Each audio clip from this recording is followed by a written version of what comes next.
if you were to advise someone who was just starting a career in kind of campaigning, what would be your sort of 2 or 3 tips to maximize the impact they can have in the world?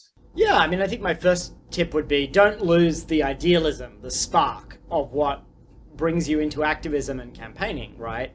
You know, we can all get very strategic and like pragmatic about how to achieve a victory on a certain issue or what coalition to bring together. But if you lose that original spark, like the belief that if everyday people organize, much better and bigger things can happen, you know, you're not going to be an effective campaigner. So keep your optimism, keep your idealism, because campaigning is really, you know, is often about losing, right? And it's about how you take those defeats and turn them into more power down the track and more commitment, you know, to win over time. So I think that would be one tip. I think the other thing would be really, you know, the way you engage people effectively. The bedrock principles are the same, but the way you do it is changing and evolving so much.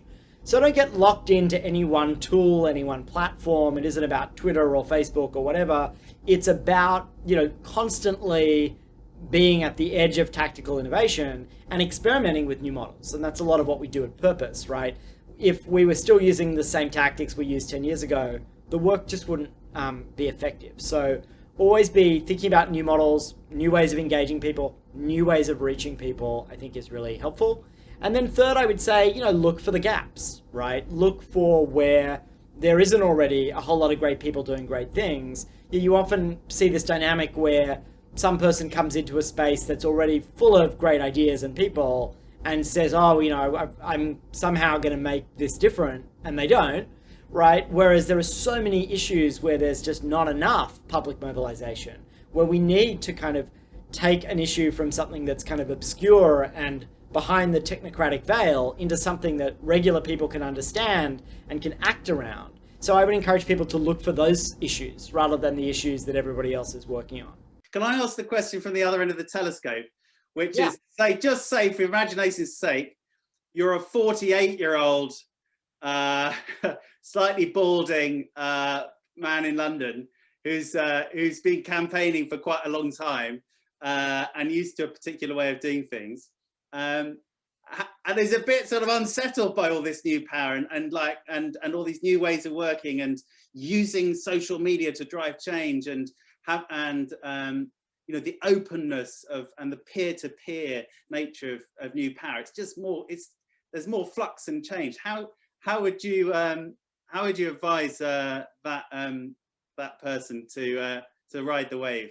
Well, not naming any names, right? But I think the first thing I'd say is like to that person is your old power repertoire, the things that you learned how to do, the work that you did on issues in the past, those things are not irrelevant now. They're still incredibly important, right? We were talking earlier, Ollie, about Make Poverty History. That's one of the great campaigning success stories, and there's a lot that you can draw on, right? If you were doing Make Poverty History again in 2021, you would do it differently, right? It would be a different set of tactics, but the way that all of these disparate actors came together, formulated common demands, the simplicity of that movement, the way it blended urgency and optimism, those things are really powerful. So, you know, start, you know, the things you know, and those old power skills are a basis on which to build rather than something that you need to throw away. And then it becomes an openness to finding different ways to do things. Experiment with giving up some of that control, right? With thinking a bit differently about ownership of a movement or an idea. And out of experimentation often breeds confidence.